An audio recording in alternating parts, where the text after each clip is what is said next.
Okay, good morning, everyone. Let's get started with today's lecture. All right, so today we're going to start a new topic in the course, which is randomized algorithms. So what I'm going to do today is to just introduce what randomized algorithms are, and then I'm going to do a brief review of probability theory, which we're going to need for our analysis. And then we're going to look at two simple randomized algorithms for the max cut problem and also for quicksort. And then we're going to look at the hashing problem. And we're going to see how, using randomization, we can get some guaranteed performance. Okay, so let me first introduce what randomized algorithms are. So up to now, we've been talking about deterministic algorithms. Right? All the algorithms we've mentioned are deterministic. And what that means is that the algorithm, when it's in a given state, it always does the same next step. Okay, and so this means that if you give the algorithm a certain input, then the algorithm will always produce the same output, right? No matter how many times you run the algorithm, if it's given the same input, it always produces the same output. But it turns out that sometimes it's useful to consider non-deterministic algorithms. Okay, and in particular, we're going to let the algorithm sometimes make some random choices. Okay, so the algorithm is executing, and at some point, it needs to make a decision. And for randomized algorithms, you allow the algorithm to make a random decision.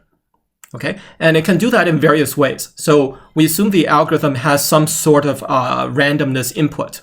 Okay, so all right, and so what that means is now if you run the algorithm multiple times, so if you fix the input, but you run the algorithm multiple times, it can actually produce different outputs, right? Because each time you run the algorithm, even though it has the same input, it can make random choices, and so in the end, it can produce different outputs. Okay, so now you might be asking, like, why would we consider randomized algorithms? Okay, because if I ask you to solve a problem, usually you're going to solve it in some systematic way, right? You're just going to follow a fixed set of steps to solve that problem. It doesn't seem like it's a useful thing to make a bunch of random decisions in order to solve the problem. Okay, so why should we consider randomized algorithms? Well, one intuitive reason why randomized algorithms are sometimes better than deterministic ones. Okay, better in the sense that they can run faster or they can use less space. Okay, so one reason this might be true is, suppose your algorithm is at some point in the execution and it needs to make a decision, right? So it has multiple choices that it can do, right? So for example, it might need to look at some array location, okay, or it might need to traverse some edge in the graph. Okay, so it's got a choice which array location or which edge to look at, right? And now it could be that many of those choices are good choices, right? Meaning the algorithm can run fast if it makes that choice. Okay, but maybe there are a few bad choices. Okay, now if you have a deterministic algorithm, it could be that you can force the algorithm to make one of those bad choices. Okay, and you can do that over and over. And that's going to make this deterministic algorithm very slow. Okay. On the other hand, for the randomized algorithm, if you assume that most of the choices are good, okay, then if the algorithm just makes a random choice, then there's a high probability it's going to find one of those good choices. And then the randomized algorithm can run quickly. Okay, so that's the basic idea for why randomized algorithms might be useful, because they can avoid these worst case situations, whereas deterministic algorithms sometimes cannot avoid these situations. Okay, yeah, so we said that randomized algorithms are sometimes faster and use less memory than deterministic ones. And another advantage to randomized algorithms is that oftentimes they're quite easy to describe, okay, and they're easy to understand what the algorithm is actually doing. Now, it might not be so easy to analyze the performance of the algorithm, but just to understand how the algorithm works, that's sometimes easier when you consider randomized algorithms compared to deterministic ones. And also, there are cases where we can prove that if you use a deterministic algorithm, you cannot solve certain problems efficiently. whereas randomized algorithms can solve those efficiently. Okay, and then a final reason to consider randomized algorithms is it's more philosophical. Okay, so basically, algorithms are supposed to model situations in the real world, right? And one of our best ways to describe the real world is using quantum mechanics, right? So as far as we know, the universe sort of operates according to quantum mechanical principles, and quantum mechanics is inherently probabilistic. Okay, and so that means that when we consider algorithms, because the system that we're trying to model is randomized in some sense, then it also makes sense to consider randomized algorithms. Okay, so those are some basic reasons to look at randomized algorithms. So now let's look at some concrete problems where it's actually useful to use randomness. Okay, so the first problem is very simple. So suppose I give you a string of length n, okay, and then half of the string, so the string is only going to have letters A or B in it, and half of the letters are going to be A, and half of it is B, okay, and your task is simply to find one location in the string which is an A. Okay, so if I give you like the string A, you can just find any of the first three locations. Okay, if I give you like AB, right, you can find any of the A's. All right, now, if you use a deterministic algorithm to solve this problem, okay, then in the worst case, this algorithm can always take at least n/2 + 1 steps, where n is the length of the string. Okay, and the reason for this is that if you consider a deterministic algorithm, then what we said is the way the algorithm operates is, once you know the state of the algorithm, then the next step that the algorithm takes is always fixed. Okay, so that means that at the beginning of the execution, okay, so when I just give you the string and the algorithm hasn't looked at the string at all, right? It doesn't know anything about the string except for the length of the string. Okay, so it only knows the input size n, but it doesn't know what the actual string is. And so from that state, the decision that the algorithm, deterministic algorithm makes is fixed. Okay, so maybe the algorithm is going to look at the string and look at position number 1. Okay, or maybe it's going to look at position number 7, or maybe position number 719. Okay, but whatever position it's going to look at, this is a fixed function of n. And so therefore we know what position the algorithm is going to look at. Okay, and then we can simply make that position be a b. Okay, so the algorithm is going to look at position number 7. We're just going to make that position 7 into a b. Okay, and now on the second step the algorithm takes, okay, it's probably going to look at some other location, right? I mean, it could do other things, but basically, eventually the algorithm has to look at a second location in the string. Okay, and the second location the algorithm looks at is again a fixed function of its current state, and its current state is only this number n, right, the length of the string, and also the first position it looked at, which was a b. Okay, so therefore we can also predict what the second position the algorithm is going to look at is going to be. Okay, so maybe it's going to look at position number 19. Okay, and now we're going to make position 19 also be a b. Okay, and then we can just do the same thing. So on the third step the algorithm takes, when it looks at a third position, right, we can again predict ahead of time what that position is going to be. And we can make that position again be a b. Okay, so we can do this over and over, right, until, since we're saying that only half the string is going to be b's. Okay, so you can do this for n/2 steps. So you can make sure that the first time the algorithm finds an a, that has to be on step n/2 + 1. Okay, so you can force this algorithm to take many, many steps if it's deterministic.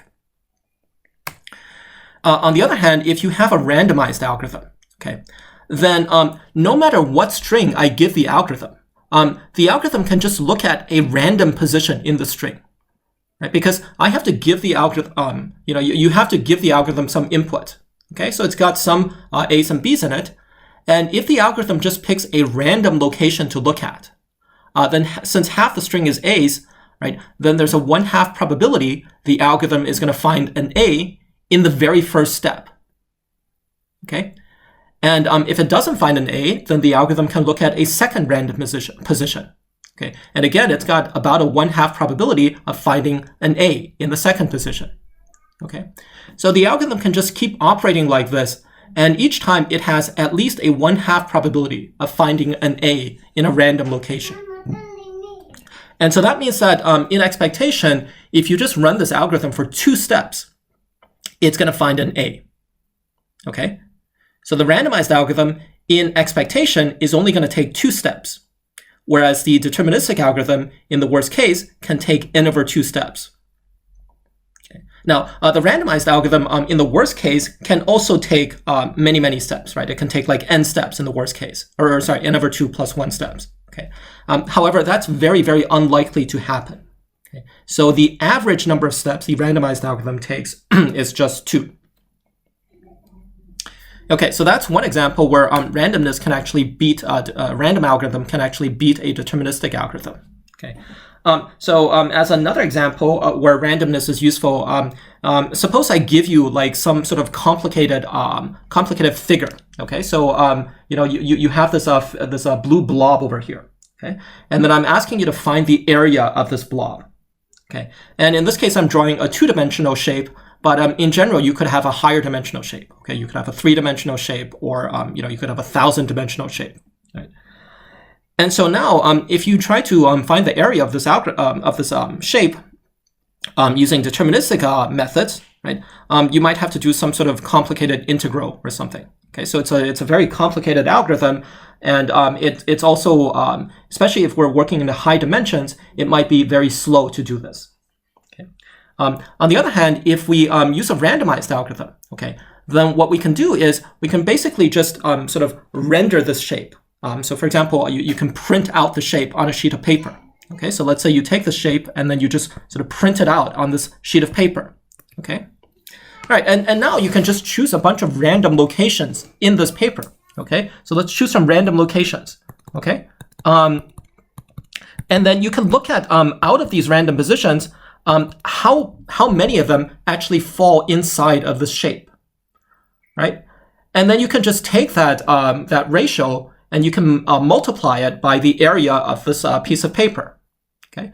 And that gives you an approximation of the area of the shape, right? Yeah, so you can do this like just some number of times, and the more times that you do this, the more accurate your approximation, okay? But even if you do this a few times, you can actually get pretty reasonable approximations. Yeah, so this is an example where you have a randomized algorithm, which is very simple, okay? And, it doesn't give you an exact answer, but it gives you a pretty good answer. Yeah. All right, so those are just 2 basic examples. And now we're going to look at some specific randomized algorithms. But before we do that, we need to talk about these 2 classes of randomized algorithms, which are Las Vegas and Monte Carlo algorithms. Okay, so a Las Vegas algorithm, so both of these are randomized algorithms.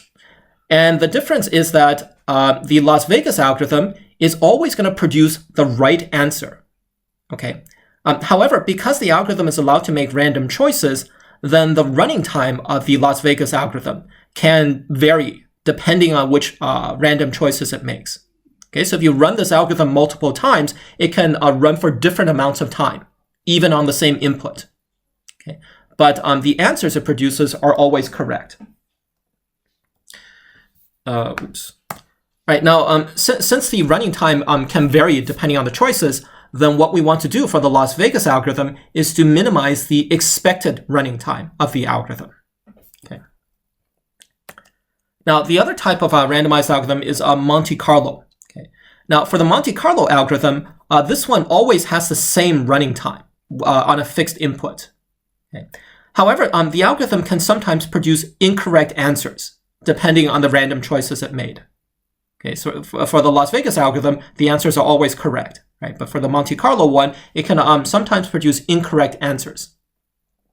And in this case, what we want to do is to minimize the error probability of this algorithm. Okay, yeah. So we're going to look at algorithms of both types later. All right, now, before we actually start looking at randomized algorithms, I just want to do a brief review of basic probability theory.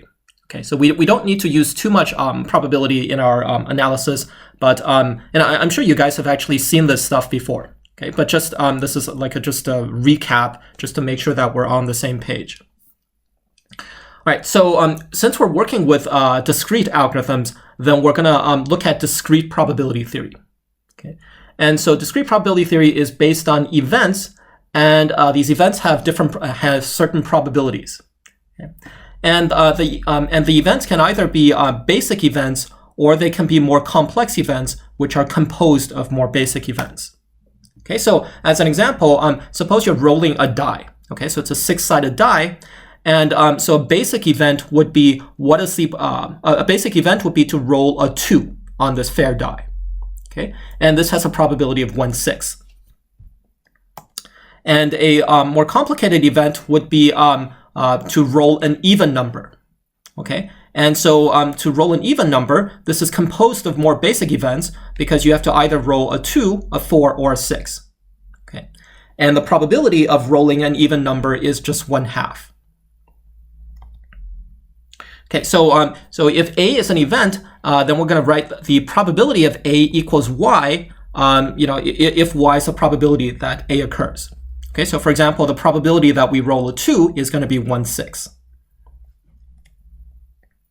Okay, now when you have multiple events, then if you take two events A and B, we're going to say that they're independent if the probability that both A and B occur is equal to the probability that A occurs times the probability that B occurs. Okay, so for example, if the event A is that I get a 2, so I'm still going to roll the die. Okay, and event A is that I get a 2 on my first roll, and event B is that I get a 3 on my second roll. Okay, then these two events are independent. Okay, because the probability that I get both a 2 on the first roll and a 3 on the second roll, okay, well, there's only one way for that to happen, and so the probability for that is going to be 1/36. Okay, there are 36 total outcomes, and there's only one way for both A and B to happen. Right, and so this probability of A and B is equal to the probability of A times the probability of B. Okay, because both probability of A and B are 1/6. And so therefore, A and B are independent. Okay. On the other hand, if we have an event A, which is that I get a 2 on the first roll, and then event B is that the event B is that if I roll the die twice, then the sum is going to be 5. Okay, then these two events are not independent. Okay, because basically because whether or not B happens, okay, depends on whether or not A happened, right? So if you actually got a 2 on the first roll, that's going to affect the probability of B. Okay, and so a more rigorous way to say this is that if you look at the probability of A and B both occurring, okay, well, in order for A and B to both occur, I have to get a 2 on the first roll and a 3 on the second roll. Okay, so again, the probability is going to be 1/36. However, this is not equal to the probability of A times the probability of B. Okay, because the probability of B is 4 divided by 36, right? Because if you roll twice, then you can get 1/4 or 2/3 or 3/2 or 4/1, and all of those sum to 5. Okay, yeah. So in this case, A and B are not independent of each other. Okay, so we also need to look at random variables.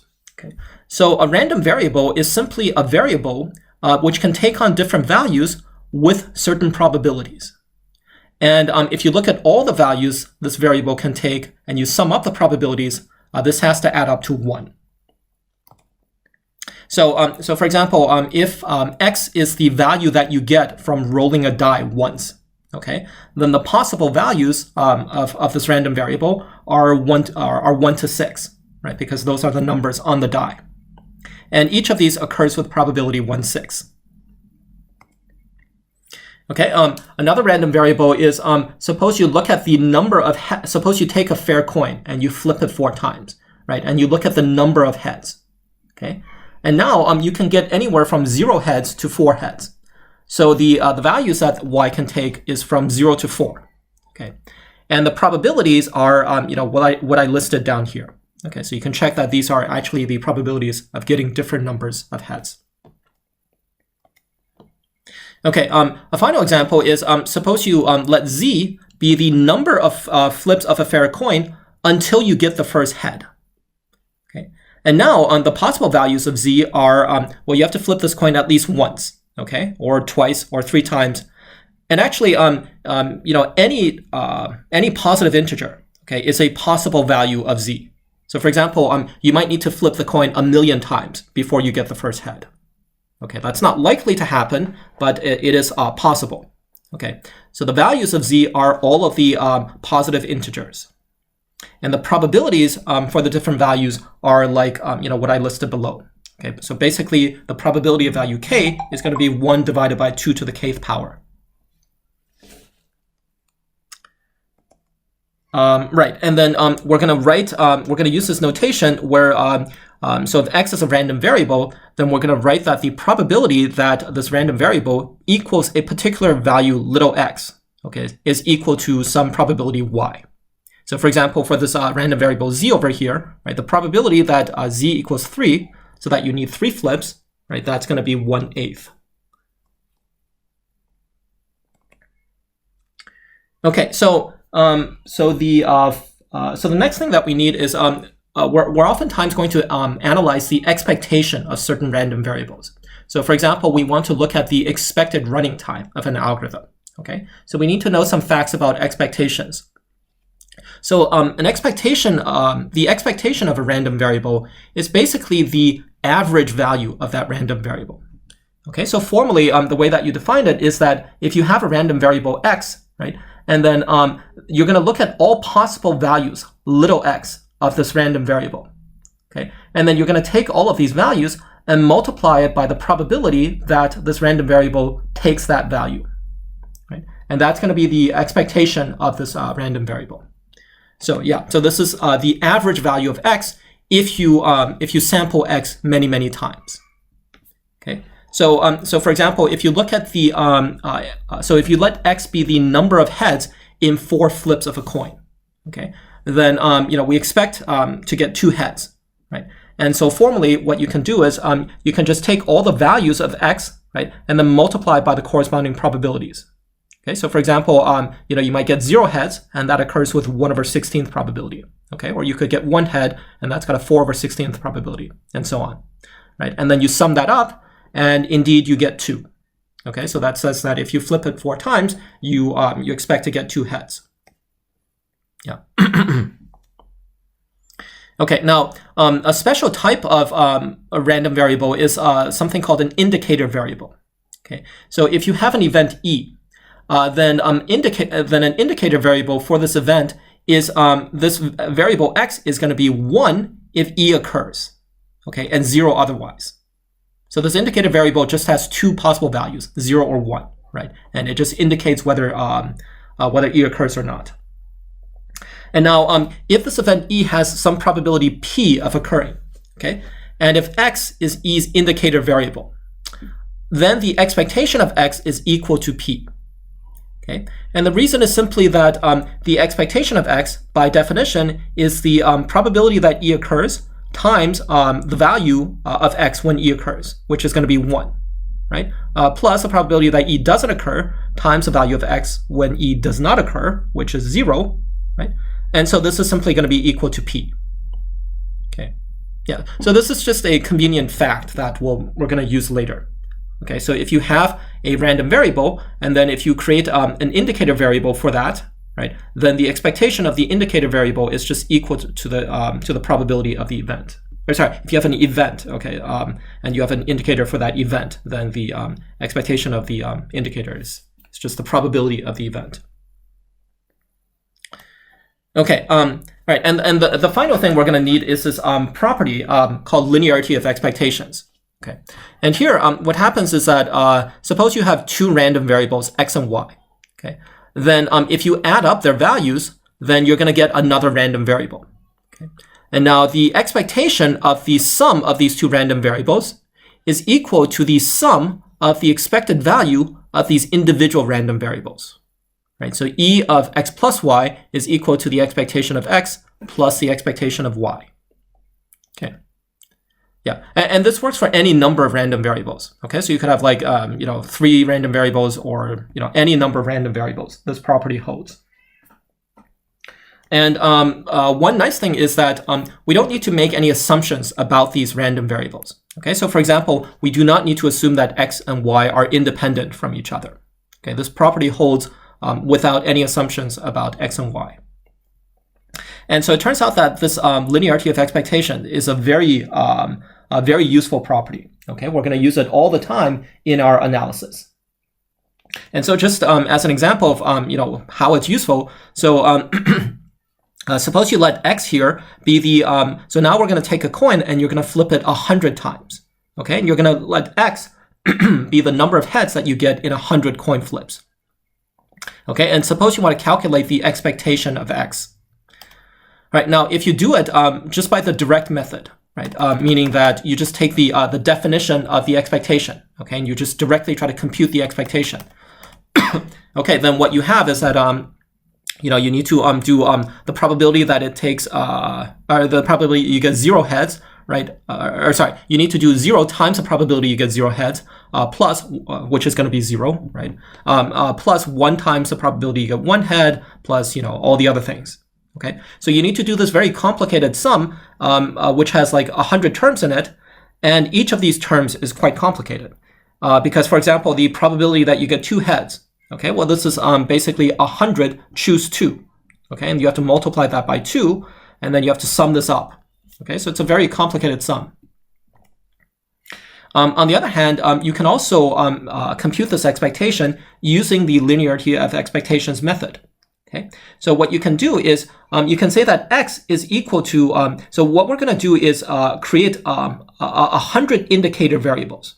Okay, so you're going to flip the coin 100 times, and for each flip, you're going to create an indicator variable indicating whether that flip was a 0 or a 1, what was heads or tails. Okay.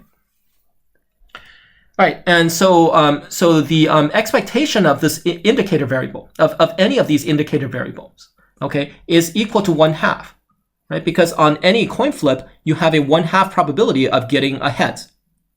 Okay, yeah. So so each of these xi's has an expectation of 1/2, and so therefore, by linearity of expectations, the expectation of this entire sum x, which is like summing up 100 of these indicator variables, right? That's equal to the sum of the expectations. Okay, the sum of these expectations, and all of these are 1/2. And so therefore, the this total sum here is going to be just 100 divided by 2, which is 50. Okay, and of course, that's the right answer, right? You expect to get 50 heads. Okay, and so if you did it by the direct method, okay, you would also get 50. Okay, however, you would have to compute this very complicated sum, and it's a lot more work. Okay, yeah. So oftentimes this linearity method is very useful. All right, so now we're going to look at some actual randomized algorithms. Okay, so the first algorithm we're going to look at is for the for the max cut problem. Okay, so in fact we already looked at the max cut problem last time when we talked about local search algorithms. Right? So again, the problem is that you're given a graph, right, and then you want to partition the graph into 2 parts, A and B. Okay, so for example, on the bottom you have the left part, the green part, and the blue part. Okay. And then you want to look at how many edges go between these 2 parts. And you want to maximize the number of edges. Okay. Yeah. So again, this is like the opposite of min cut, which is where you want to minimize the number of edges. Okay. And also we might need some like sort of balance properties about these 2 sides, right? So for example, you might want both sides to have about the same number of vertices. Okay. Okay, and as we know, the max cut problem is actually NP complete, okay, unlike min cut, which is solvable in polynomial time.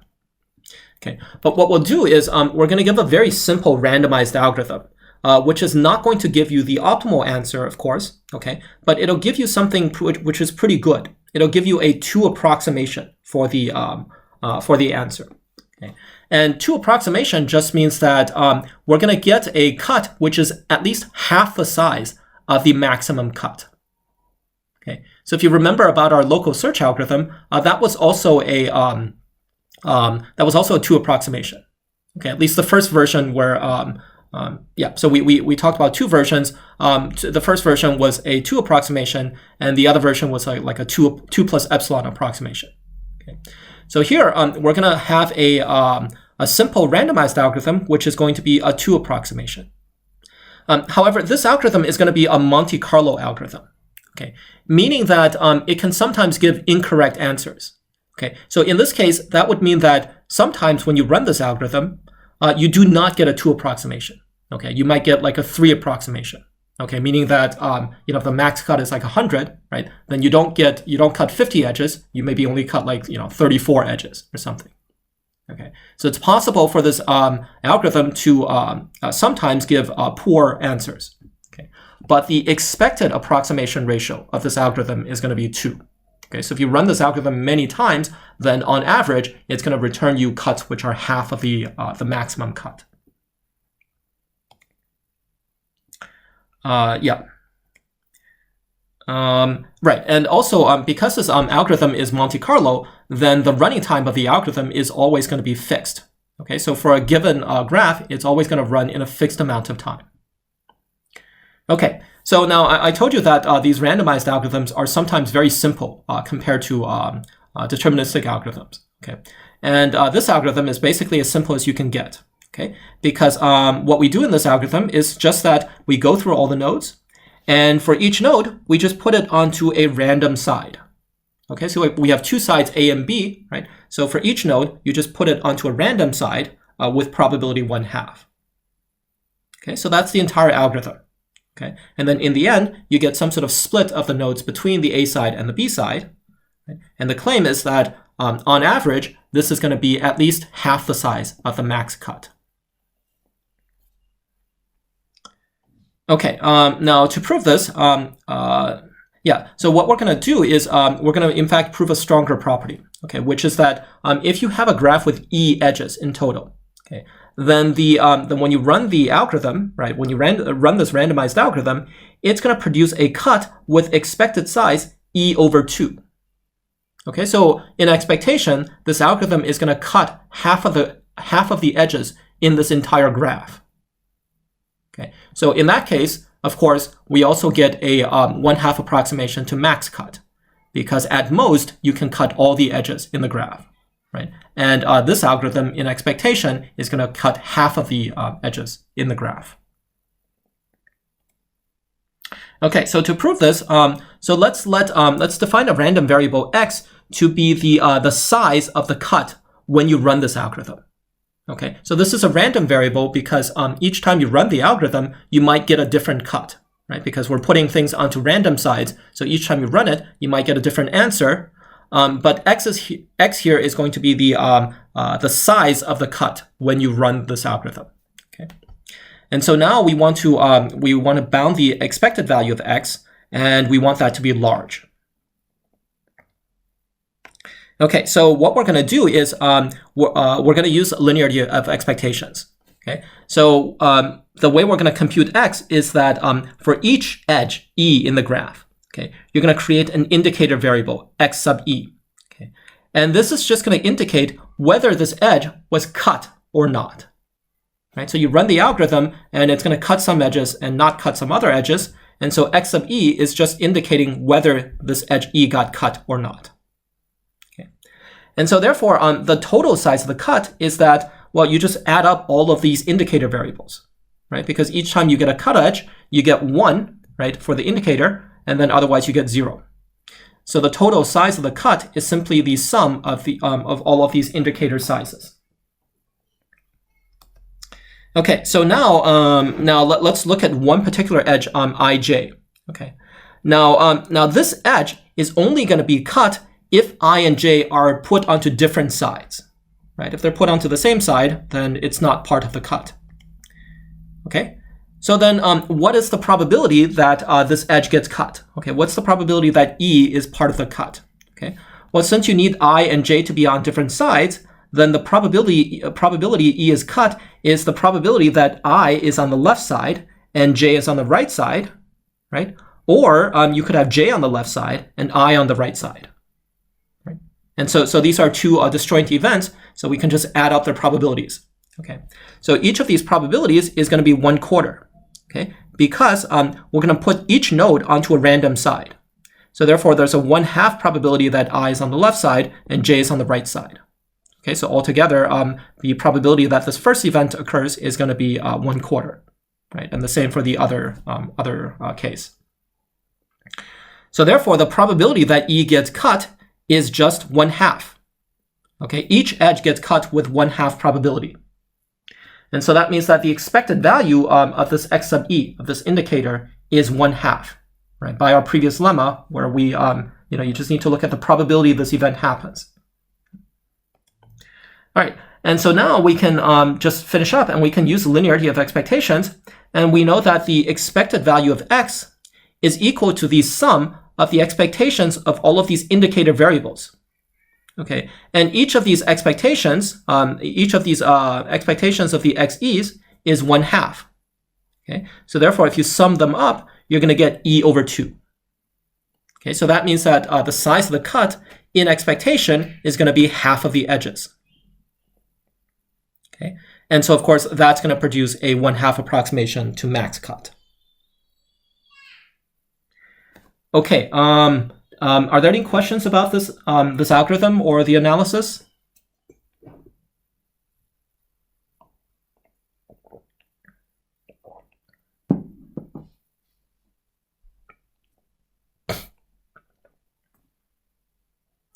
Okay, so yeah, so this is a very simple randomized algorithm, and it actually works pretty well, right? Yeah, and notice that this running time is fixed, right? It's just basically linear in the size of the graph, in the number of nodes, okay? Compared to our local search algorithm, where we had a 2 approximation, but that one did not have a polynomial time running time, okay? And if you want a polynomial running time, then you would have to lose a factor of 1 plus epsilon in your approximation factor. Oh, right, yeah. So anyway, so let's just finish this up what I was saying. Oh, one thing I'll say that what we did here was only to bound the expected size of the algorithm's cut. Okay, so if you run this algorithm multiple times, sometimes you might get very good cuts, but it's possible to get some bad cuts also. Okay, so on average, it's going to be good. Now, it's actually possible to bound the probability that you get a bad cut. Okay, so it's possible to show that you have a very low probability of getting a bad cut, right? So for example, if you, it's possible to get maybe a cut of size E over 3, okay? But that has a very low probability of occurring. Okay? So we're not going to do this today, but later on we'll see some techniques which allow you to bound the probability that you get bad outputs. Okay, so then next I'm going to move on to the next problem, which is going to be quicksort. Okay, randomized quicksort. Okay, so let's first recall the standard quicksort algorithm. Okay, so quicksort is used to sort a bunch of numbers, and what we need to do is to so we need to pick a pivot element. Okay, so for example, we're going to use this red element, this 8 over here, and then once you have the pivot, you're going to break your input into two parts. Right, one part is going to be everything less than the pivot, and the other one is everything larger than the pivot. Yeah, and then you're going to recursively sort these the two sets that you have. Okay. Now, the performance of quicksort depends heavily on how you choose the pivot. Okay, so for example, in this example over here, the way we're choosing the pivot is always just to take the first number in the array. Okay, so here we're taking the first number, right? So we're always just going to take the first number in the array. And the thing is that if you just have so this is a deterministic way to run quicksort, right? It's just to always pick the first number. Okay, but if you do deterministic quicksort, right, then it's possible for this algorithm to run very slowly. Okay, so in particular, if you let t of n be the amount of time to do quicksort on n numbers, then even though t of n in practice is very small, okay, but in the worst case, it can actually be quadratic. Okay, And the worst case is going to occur when you pick a bad pivot, which is going to result in uneven splits. Okay, so if you pick a bad pivot, then you can divide the input into two parts, but one part is going to be very big and the other part is very small. Okay, so for example, if you pick a pivot which is either the largest or smallest element, okay, then you're going to see that you have a quadratic running time. However, as long as you pick a reasonable pivot, then it turns out that quicksort is going to run quickly.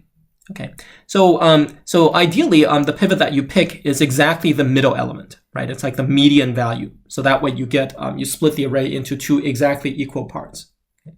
But you don't need to But if you want fast running time, you don't actually need to pick the exact middle element. In fact, you can pick anything which is close to the middle. Okay, so even if you just pick a number which is in the middle 1/2 of all of the numbers, okay, that is still going to give you a fast n log n running time.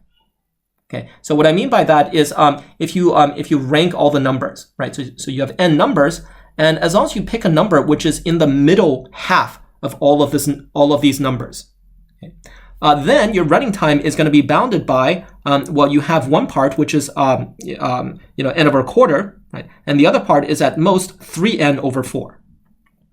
Okay. And then you have this extra term over here, which is the time to split the elements. Okay, so then as long as you can pick a pivot which is in the middle half, you're going to have this sort of bound for your running time, and this is still going to solve to n log n. Okay, so basically this says that if you want fast running times for quicksort, you just need to make sure that you don't pick a very small or very large element.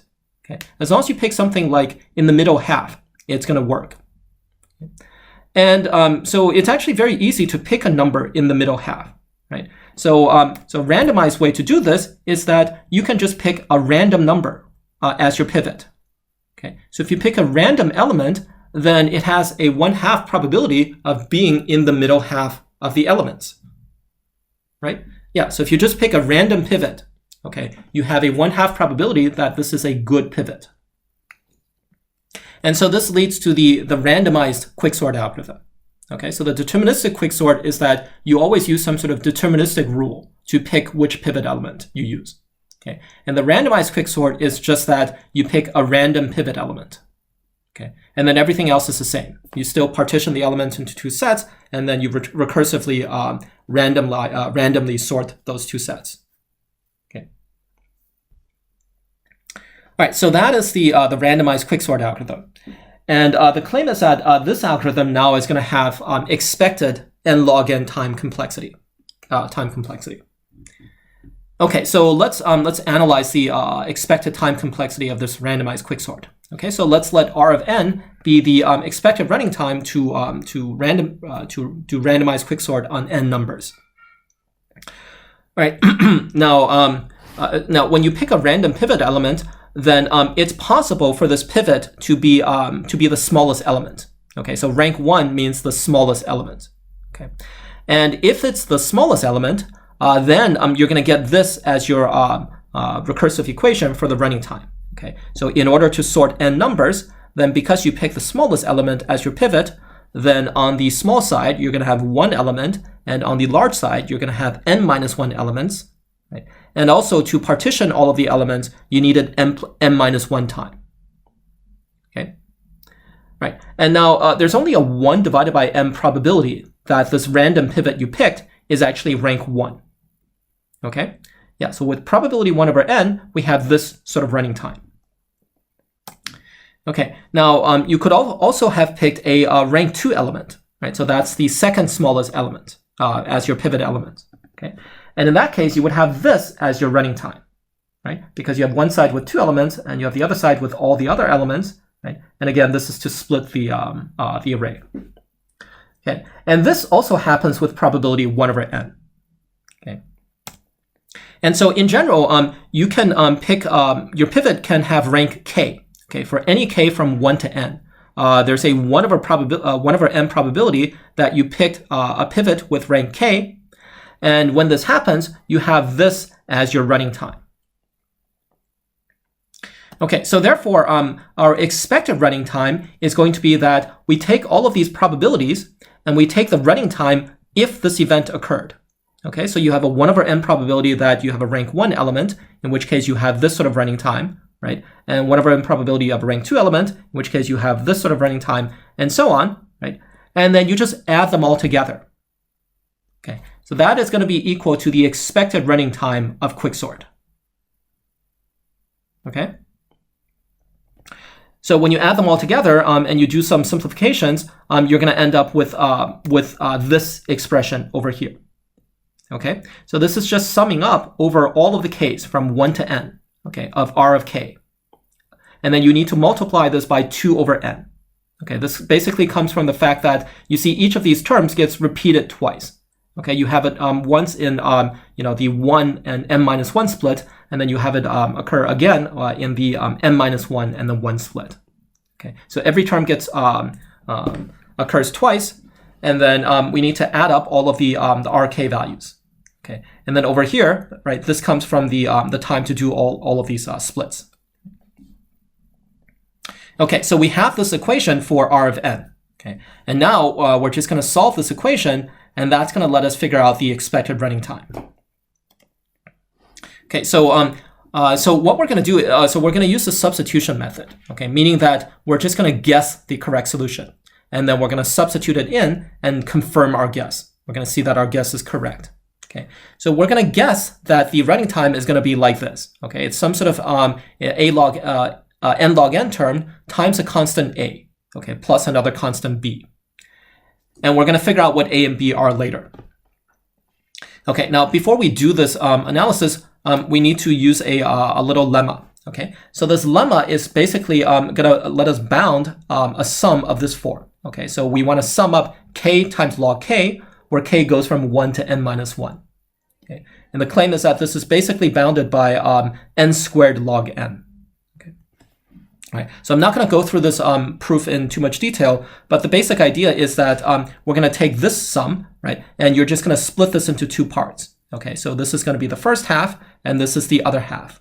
Okay, yeah, so you're going to split the sum into 2 parts, and then for the first part, right, all of these k values are bounded by n over 2. Okay, so you can just substitute n over 2 in for the log, and then that allows you to pull the log out. Okay, so log of n over 2 is equal to log n minus 1, right? And then what you're left with is just the sum of the k values. Okay, and likewise for the second part, right? All of these k's are bounded by n, so then you can just pull the log n out, and then you have the only part of the sum is to sum up the k's. Okay, right? And then so we can just do some more algebra, and then in the end you're going to see that you get exactly this bound. Okay, so once we have this bound, now we can go compute R. Okay, we can solve for R. So we have, so from the previous page, we have that R, right, is equal to this sum over here. Okay, and now this sum, right, so since we're going to use the substitution method, we're assuming that R of k is going to have this form, right? Okay, and then if you plug this in, and then you and then you do some simplifications, you're going to get this expression over here. Right? And now we can use our previous lemma, and we can simplify this sum, right? So you're going to get some stuff over here, and basically we end up with this term over here. And now, so we're almost done over here, right? Because we have we're trying to compute R of n, and we've bounded it by a times n log n plus b. Okay. However, we have this additional term over here. Okay. And so to make the entire method work, we just need to make sure that this term here, right, is going to be less than or equal to 0. Okay, it's non-positive. And to do that, you just need to make sure that this thing over here is larger than this part over here. Okay, so we need to ensure this property. Okay. And to do that, since you have a theta n over here, right, then this means that here you have some sort of constant c. Okay, so all we need to do is we need to choose a large enough so that a divided by 4 is larger than this constant plus is b, right, for sufficiently large n. Okay, so all you need to do is just choose the right a, right? Given c and b, you need to choose the right a, and then everything works out. Okay, So then in the end, we get that the running time is, the expected running time is going to be at most order n log n. Okay, any questions about this?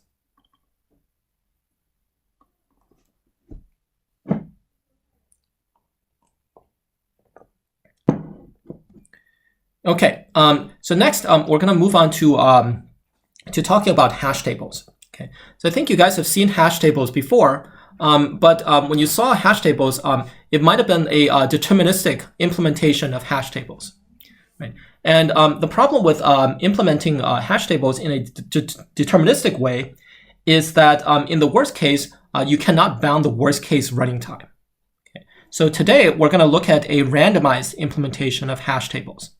And that is going to allow us to bound the expected running time, the worst case expected running time.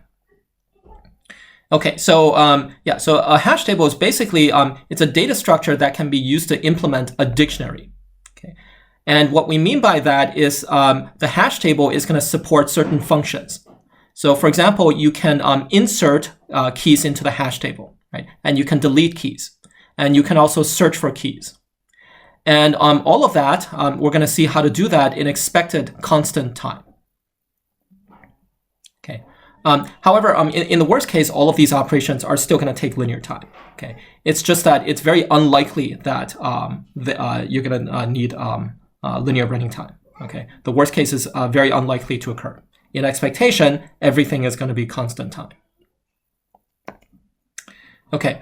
Now, so you have all of these very fast operations. So one question you might have is, there are all these other data structures for implementing dictionaries. Okay, you have like trees and heaps and a bunch of other things. So why do we need all of these other data structures if we have hash tables which work so quickly? Okay.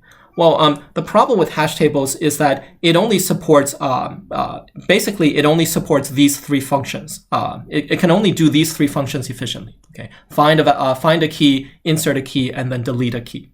Okay, but there are many other operations which you might need to use for your application. Right. So, for example, you might need to find the minimum or maximum value. Okay, or given a value, you might need to find the predecessor or successors to that value. So the predecessor would be the value which is the largest value which is smaller than your current value. Okay, and the successor is like the next value, right? It's like the smallest value which is bigger than your current value. So there are many other operations besides just finding and inserting and deleting that we might need to use in practice. And for a hash table, it does not support doing these functions efficiently. Okay, it takes like linear time to do all of these functions on a hash table. And so that's why in certain cases, you might need to use search trees and other things. However, if you have an application where all you need to do is to insert, find, and delete things, then you should consider using a hash table. Okay, so before we talk about the randomized hashing algorithms, we're sort of going to build up to that stage. Okay, so we're going to start from the sort of very simplest type of hash table, and then we're going to progressively build up to these more efficient hash tables. Yeah, so the sort of simplest form of hashing is called direct addressing. Okay, so for direct addressing, our goal is to store a bunch of key value pairs. Okay, and then later on you can look up the values using the keys. And so for direct addressing, we're going to assume the keys come from some sort of finite universe U. Okay, and this U is just going to be all of the natural numbers from from 0 to some number m minus 1. Okay, so we're assuming that all the keys are integers from 0 to m minus 1. And if that's the case, then the way that we can store these key value pairs is we can just use an array of size m. Okay, and now if you want to support all of these functions, the insert, delete, and find, well, if you want to insert a key, okay, then you just, since your key is a value from 0 to m minus 1, and you have an array of size m, then you can just directly store the value into array position k, where k is your key value. Okay, and then if you want to find the value, if you want to find the value corresponding to a key k, then you can just go to the array position k and look at the value there, right, if there is a value. And to delete the value for key k, you just go to array position k and you clear the value there. Okay. Yeah, so it's very simple to implement, right? All of these just take constant time. But the problem is that if your M is large, okay, so if you have a lot of keys, then because you're using an array of size M, right, then this is going to take a lot of memory. Okay? So in general, it's going to take order U amount of space, where U is the universe of all of your keys. So as an example of how bad this can be, right, if you consider 32-bit keys, okay, then the value, then the maximum key value is basically 2 to the 32nd minus 1. Okay, so that's about 4 billion, right? And so to make an array of size 4 billion, you're going to need like 16 gigabytes of memory. And these are not even large keys, right? So for example, if you have 64-bit keys, okay, then you're going to need 2 to the 64 amount of memory. And that's probably more memory than than we have in the entire world. Okay, so this direct addressing is very inefficient for large key universes, and also it doesn't even work for certain types of keys. Okay, so for example, if you have string-based keys, right, then you need to somehow convert those strings to numbers, and that's going to make the universe of the keys very, very large.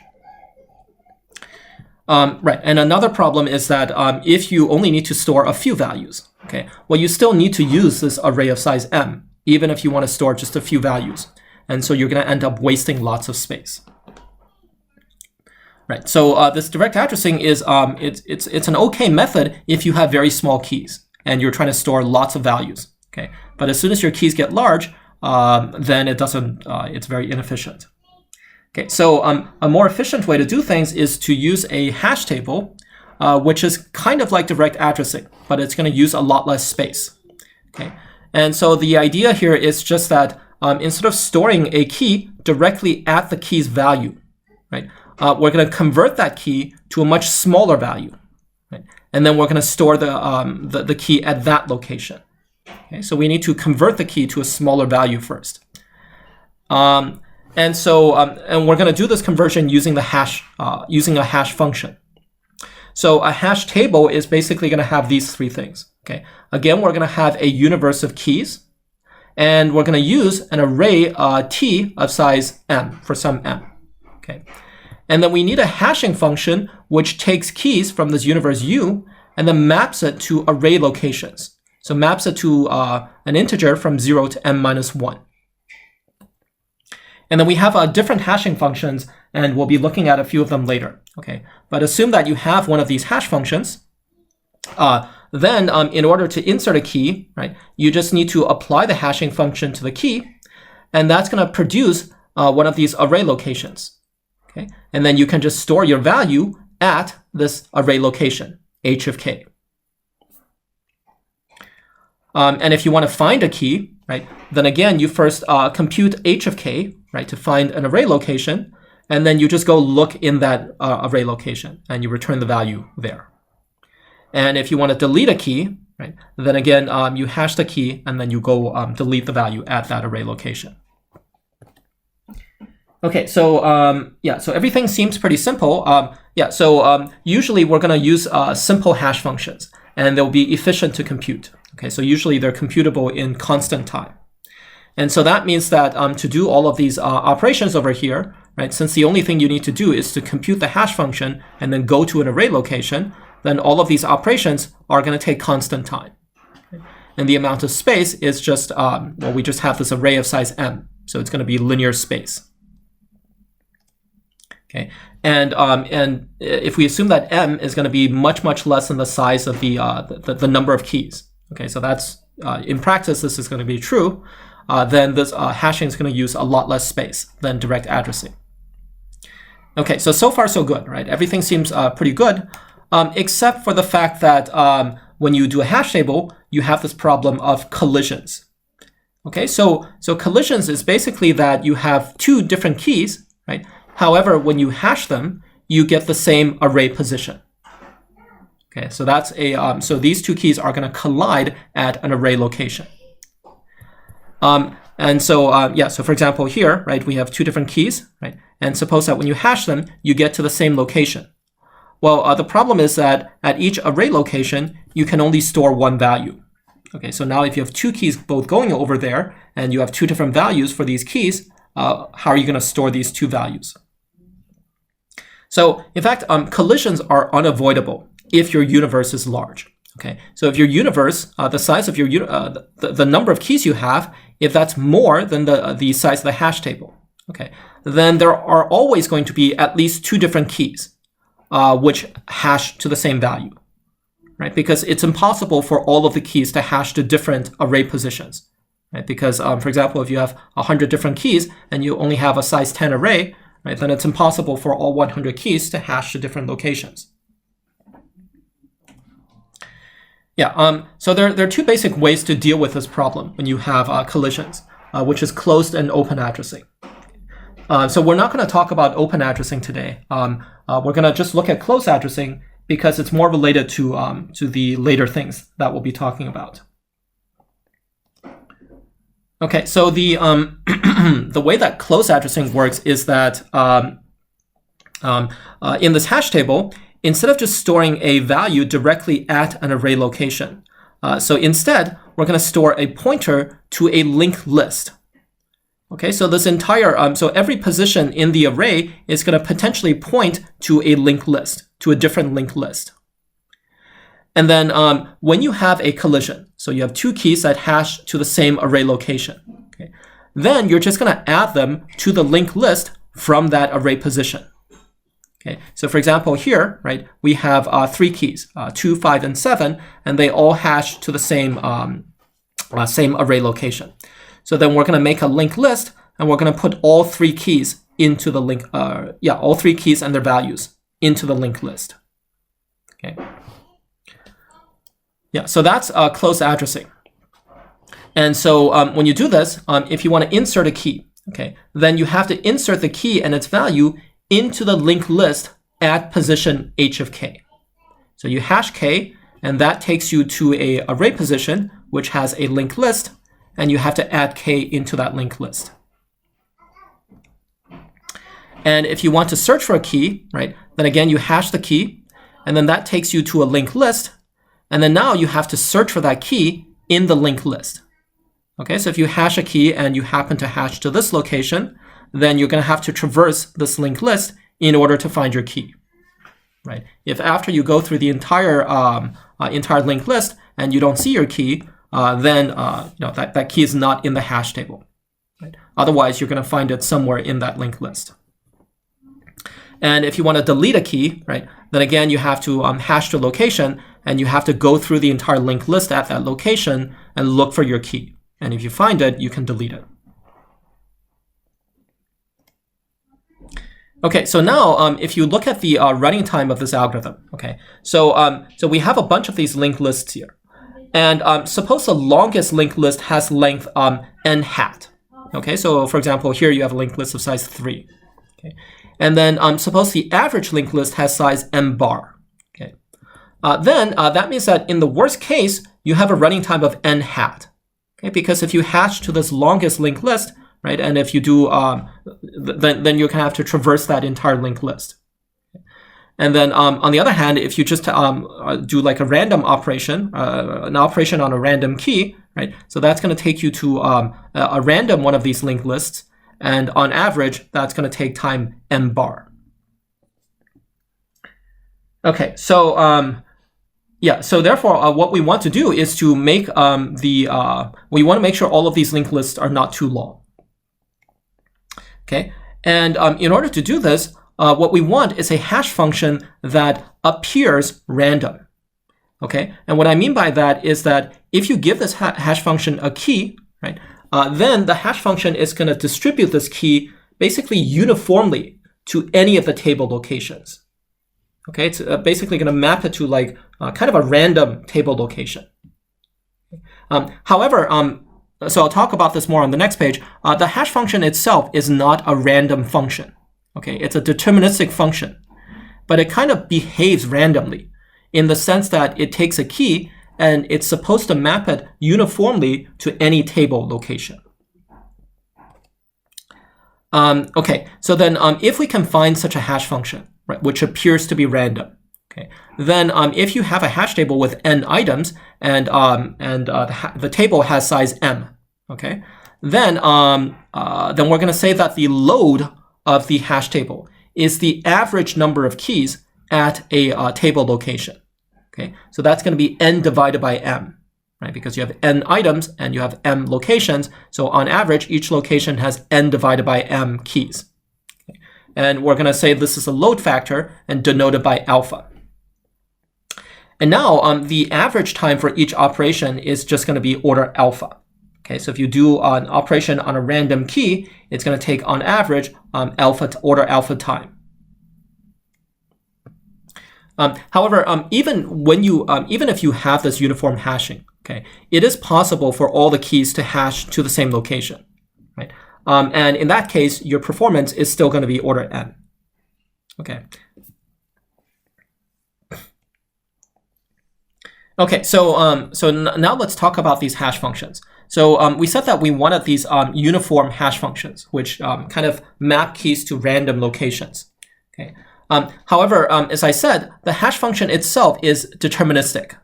Okay, and that means that if you give it the same key, then when you run this hash function multiple times, you always get the same value. Okay, if it's a random hash function, then when you apply h to k, you could get different values each time. Okay, but we cannot use random hash functions because if you use a random hash function, okay, then you cannot find your keys anymore.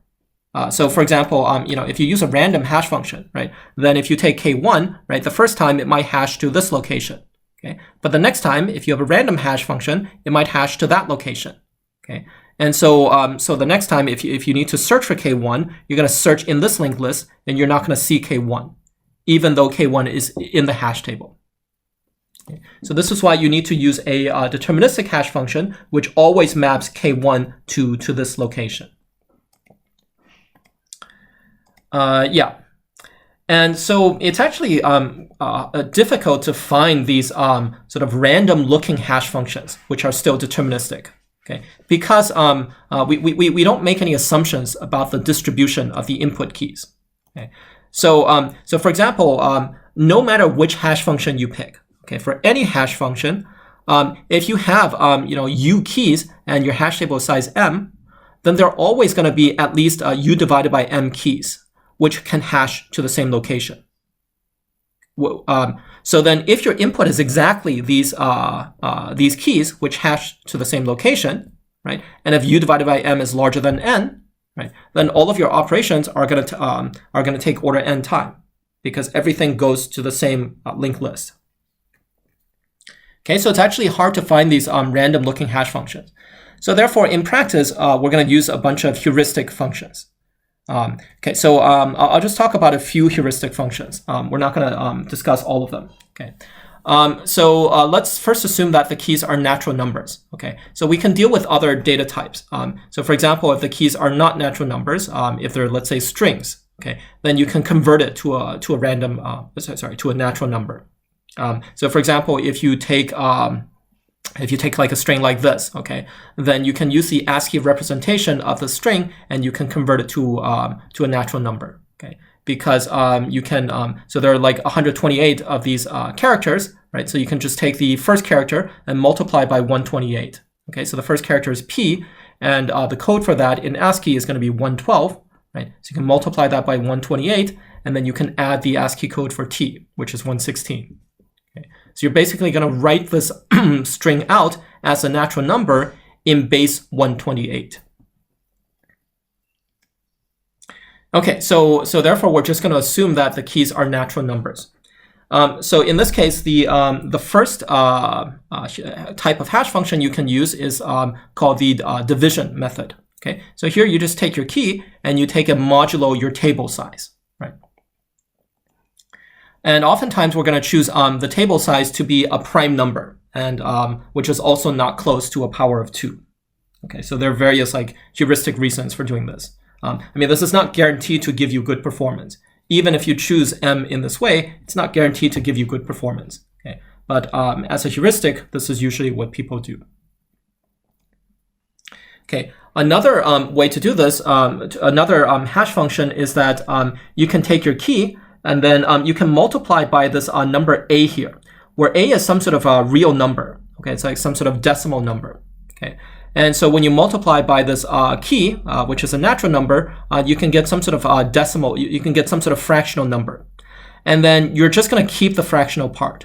Okay, so when you take it modulo 1, you only keep the fractional part of this product. And then you multiply that by your table size m. Okay, so this is going to produce a number which is a real number, which is between 0 to m minus 1. And then you can just take the floor of that to get an integer. Right, and then so you can choose this a in different ways, but Don Knuth in his book, he suggested that you choose a in this way. Okay, you choose a about to be equal to this number. So I'm not sure why he chose this number, but apparently in practice this is going to work well. Okay, so these are some possible hash functions that you can use heuristically. Okay, but again, none of these are guaranteed to give you good performance. So now we're going to look at something called universal hashing. Okay, so right. So we said that no matter which hash function you use, we can always choose numbers which, for example, look like we can always choose numbers like this. Okay, and we can always make your hash table perform poorly. Okay, so now we're going to look at a new algorithm which is called universal hashing, and this is going to be a randomized algorithm, and this is going to ensure that no matter what your input keys are, then in expectation, every operation is going to take this much time. Okay, the number of keys divided by the table size. Okay, no matter what your input keys are. And if you don't use randomization, then it's always possible to pick particular inputs so that all of your operations take this much time. Okay, but if you use randomization, then it's going to take n divided by m time in expectation. And notice that this n divided by m is optimal, okay? Because on average, each of your table entries, each of your linked lists has to have size n divided by m, right? If you're going to put n items into a size m table. Okay, so the way that universal hashing can do this is that instead of using a fixed hash function, okay, universal hashing is going to use a random hash function selected from a big set of many hash functions. Okay, so capital H here is going to be a set of many hash functions. And then universal hashing is going to choose a random hash function out of this set. And so we need this set of hash functions, this capital H, we need it to have a certain property. Okay, so we're going to say that H is called a universal hash family if for any two different keys x and y, okay, if you choose a random hash function out of this universal hash family, then the probability that x and y collide is going to be 1 divided by m, where m is your table size. Okay, so if you choose a random hash function out of the set H, then this hash function that you selected behaves randomly. Okay, because any two keys collide with 1 over m probability. Okay, so the key is to find such a universal hash family. Okay, because this is simply a property that we want, and we need to have some way to construct this universal hash family. Yeah. Okay, and again, notice that the hash functions in H. Okay, so each of these little h functions, this is still a deterministic function. Okay, so these hash functions are not themselves random; they're all deterministic.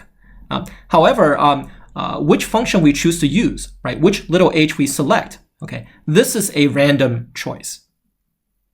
Okay, yeah. So the way that you're going to use universal hashing in practice is that so you're going to construct a universal hash family, okay, and then I give you a set of keys to put into your hash table, and then you're going to randomly choose a hash function out of your universal hash family. And you're going to use that hash function to hash all of my keys that I gave you. Okay, does that make sense? Any questions about this?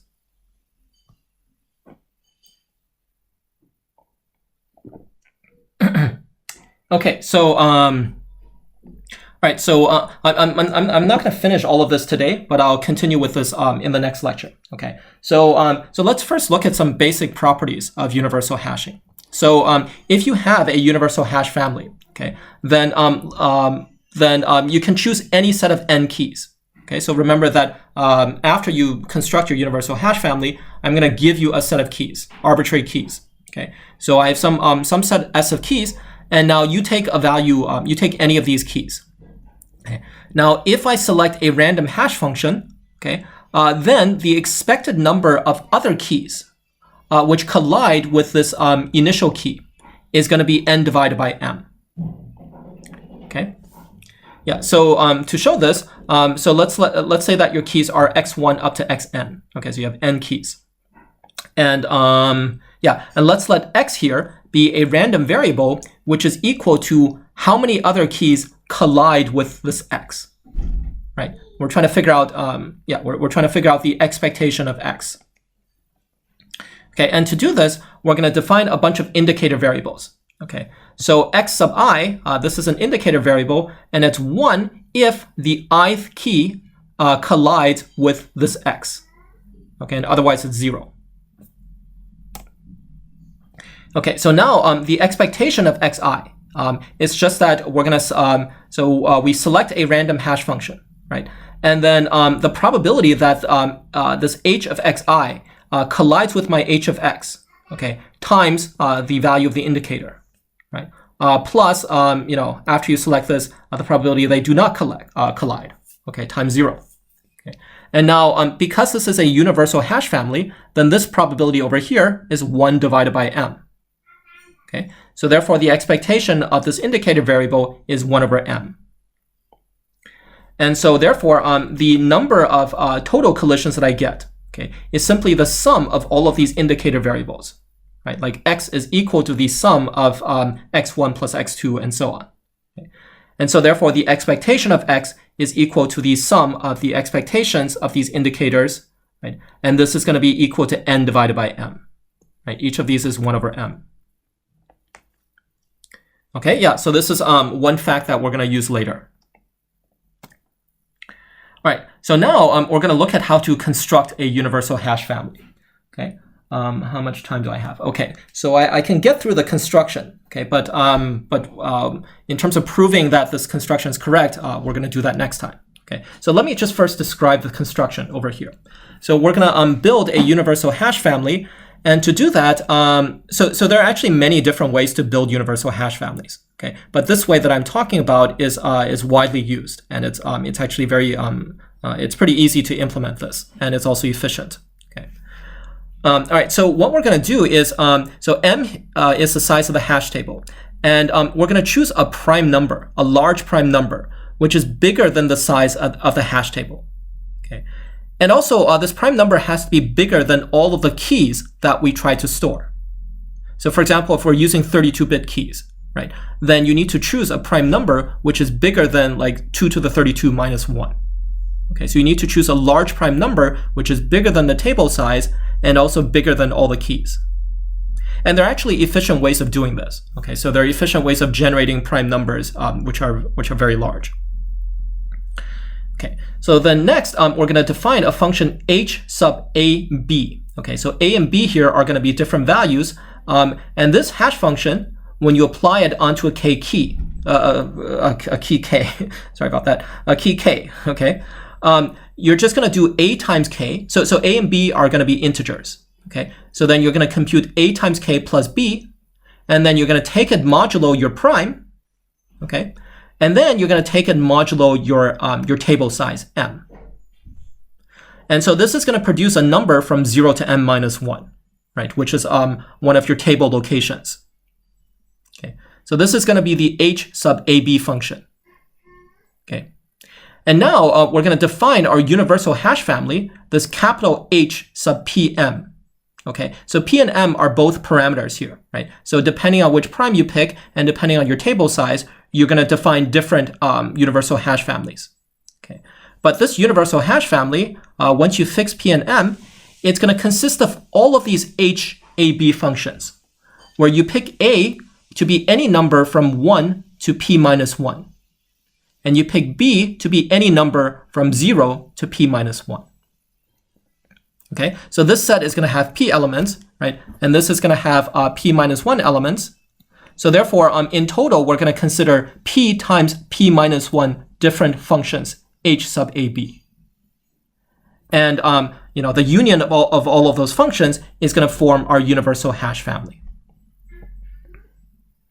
Okay, so that's the construction. Does that make sense? Any questions about this?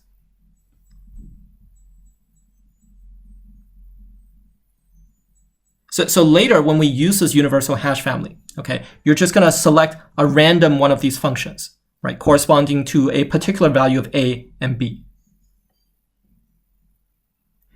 Okay, yeah, so we want to show that this is a universal hash family, but I guess we're out of time for this lecture. So what I'll do next time is I'll continue from this point. Okay, oops, right, and then we'll show that this is actually a universal hash family. Okay, any questions about anything?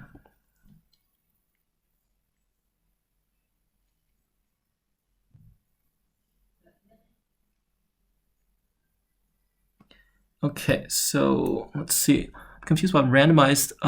With the randomized to approximation, for example, I don't know how to implement it. It seems like we just give it randomly. Yeah, well, that's exactly right. So to implement it is very simple. You go through all the nodes, and for each node, you just put it either randomly on the left side or the right side. Okay, so for each node, you flip a coin, right? If it's 0, you put it on the left. If it's 1, you put it on the right. So that produces, like you said, it produces a random assignment of the nodes. Okay, and it turns out that even though we're doing this completely randomly, right? It seems like this is kind of a dumb thing to do. Okay, but we prove that even when you do it randomly, you get a good assignment. Okay, this assignment still cuts half of the edges in expectation. Right? That might be kind of surprising the first time that you see it, but that's how it works. And so we have a very simple way of producing a good max cut. Yeah. So for many of these randomized algorithms, the algorithm itself, the performance can be proved. Well, yeah. I mean, we prove that in expectation we have a 1/2 approximation, right? Where is this? Okay, so we're gonna go back to the oops. All right, so here we are. Okay, right. So the proof is simply that. So basically, the upshot of the proof is that for each edge, okay, you have a 1/2 probability that this edge is cut. Okay, because this edge is cut if you put I on the left and J on the right, or vice versa. So every edge gets cut with 1/2 probability. Okay, so therefore, in expectation, you're gonna cut half of all the edges. And that's going to be half of a max cut, right? Because even the max cut can only cut all the edges. And here we're in expectation, we are going to cut half the edges. Okay, yeah, so that's the entire proof, right? It's a pretty simple proof.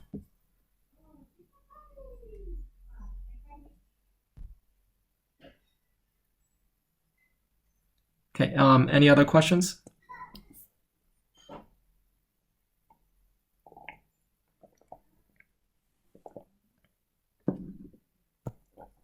Okay, universal hash family.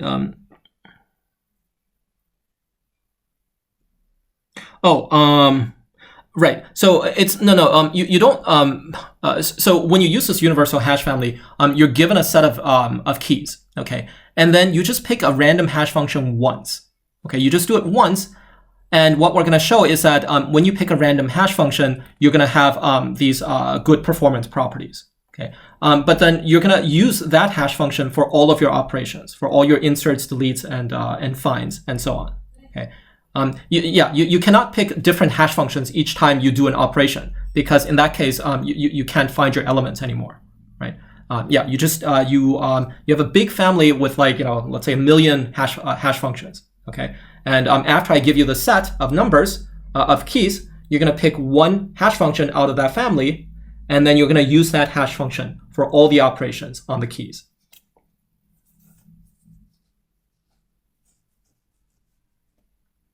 Okay. Any other questions?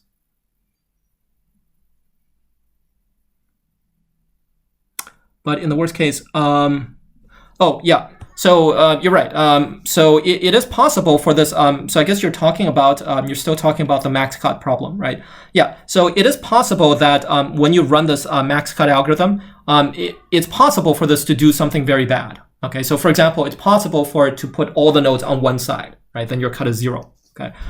However, we can indeed bound the probability of this happens. Okay. So so the probability that you get a bad cut is very, very small. Okay, so we're not going to quantify this right now. So later on, we're going to have a lecture about something called Chernoff bounds. Okay, and using those bounds, you can quantify the probability that something bad happens. Okay, and in fact, for this max cut algorithm, you have a very low probability of something bad happening. So not only is your expected value good, your variance around this expected value is also not too large. Okay.